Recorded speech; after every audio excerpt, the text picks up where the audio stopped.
Shabbat Shalom, everybody. This is Rabbi Stephen, Rav Shmuel, with you for this week's 10-minute Torah. And this week, I won't be in the synagogue, as all of you know. Me and my wife will be in Florida celebrating with my father on the occasion of his birthday, with my siblings as well, my two sisters, and much needed rest. But I'm going to miss all of you, and I hope you miss me too. But I leave services in very capable hands. I think you'll enjoy it. And sorry to miss it, but we all got to get away every now and then, don't we? Okay, this week's portion, Hayesara, the life of Sarah. Now, it's an interesting portion and some of the things that it discusses, and also some of the, call it reading between the lines or some intents. So here's the first one. And we had this discussion in our Torah study class that it gives Sarah dies at the beginning of this portion, and it is with the exception of one paragraph in the previous portion. It is right after the Akedah. Aked means to bind, and it was the binding of Isaac, and it was the binding of Isaac as Hashem commands Abraham to take Isaac and offer him as a elevation offering. Once again, doesn't say he wants to sacrifice him, just says offer him. It's interesting the way the Torah gets involved in words, and the sages and the rabbis pick apart words in the Torah. We kind of talked a little bit about this at our Torah study as well. The fact that our great teachers have looked into the Torah, have delved into the Torah, sparing absolutely no technique or no way a way of analyzing the Torah. As such, there's 18 forms of homiletic interpretation. Like, for example, if you see a word at this part of the Torah and you see the same word in another part of the Torah, then those two parts of the Torah are connected. They also talk about going from the general to the specific when it talks about a law, specific to the general. My favorite way of analyzing the Torah is the flow of the Torah. Also, we look at numerology, what we call in Hebrew gematria, which is that certain letters have numerical values, and there's sort of an intelligence to that.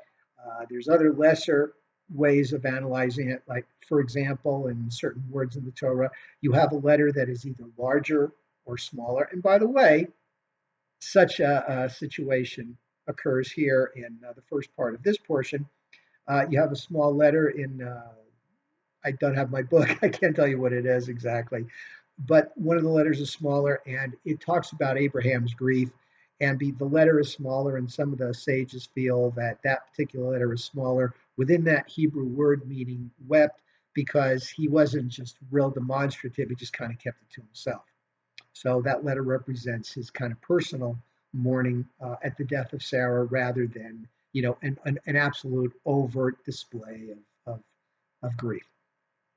So because the discussion of the death of Sarah occurs right after the incident of the binding of Isaac and the possibility that he was going to be offered as a human sacrifice, Sarah couldn't handle it and she dies. Now, was it right afterwards? Who knows? Some people say yes. Some people say it occurred right after it. Other people say no. That's just the next step in our progression discussing the Torah. And whether it happened right after or many years after. Okay. Once again, the rabbis are looking for some reason. You will find among very traditional Jews, and that's what I've been calling Orthodox Jews. I prefer the word traditional because I think that describes orthodoxy a lot better than just Orthodox. Orthodox Jews tend to be very traditional. They tend to be very fundamental. What they read in the Torah, they take almost literally. And they say, well, the reason it didn't just happen right after, it kind of happened almost at the same time. Whereas maybe we conservative Jews who are less traditional, more, introducing a little bit of modernness, modernity, whatever the right word is, into Judaism, we say it doesn't mean it happened right after. I mean, yes, it happened after. But anyway, you decide. You decide. There are many, many opinions, all of them right, all of them wrong. The important thing is that we're all looking at Torah. But the point is, the way it discusses or describes in that quick portion that Sarah was 7 and 20 and 100 years old, the way they say that is to indicate that she had the innocence of a 7-year-old, the beauty and the energy of a 20-year-old, yet the wisdom of someone who was 100. And, as such, we don't just talk about, especially in the conservative movement, we don't just say Elohei Avraham, Elohei Yitzchak, Elohei Yaakov, we God of Abraham, God of Isaac, and God of Jacob. We also say Elohei Sarah, Elohei Rivka, Elohei Rachel, Elohei Reah, because these women were just as important in their own way. They supported their men. They believed in monotheism. They feared God. And we believe that they need to be admired and discussed as well. So that's that. So now Abraham, of course, the first thing he does is he goes and he finds a burial site for Sarah, his beloved. And he goes, to the Hittites, and he goes to the town council and says, I'm a stranger abiding among you. I want to, buy a plot of land for burial. He goes to Ephraim, the Hittite, who was apparently a big macher, whatever the word of the Yiddish word is, big macher. There in the Hittites, maybe he was a noble, maybe he was rich, maybe he was both. And he sells him the cave of Machpelah. There is some discussion as to whether Abraham overpaid. The point is, Abraham didn't care. He wanted a burial site for Sarah to rest in, and also for himself when the time came. So he bought the cave of Machpelah, and that's where he ended up being buried too. In the Eitz Chaim Chumash, it makes the point of saying that the portion opens up with Sarah dying, and it ends with Abraham dying. But what happens now is that Abraham needs to find a suitable wife for Isaac. So he sends his servant, his chief servant. Eliezer's name is never mentioned, but it's taken to mean that, yes, it was Eliezer. Sends him out back to where his family was from. Does not want Isaac to marry a Canaanite idolatrous woman for fear that, her ways would influence him or she wouldn't totally be on board with this whole monotheistic thing. So he sends a servant out, with camels and riches and stuff, back to his family, figuring, the apple doesn't fall far from the tree. And I believe the word that the Eitz Chaim Chumash, that's the Chumash that I'm reading this year. Last year it was the Sansino on the Art Scroll. Like to diversify a little bit, get different perspectives. But they talk about the word endogamy, however it's pronounced, where you're marrying within your clan, within your family. So he goes, and Eliezer, the servant, the alleged Eliezer, says a prayer that, God, please, whatever maiden comes out, if she's going to be the right one, let her offer me water, let her offer my camels water, etc., etc. No sooner does he get done saying that prayer, but Rebekah shows up, does such, takes him back to meet his family, and it goes into kind of there's a very big description. Okay, and it's repeated. It talks about Eliezer or the servant being out there at the well and saying his prayer. Then Rebekah takes him home, and then he repeats the same story. Now, one of the questions is in the Torah. Abraham was such a great man, yet we've only got one portion, maybe two, that are devoted to Abraham.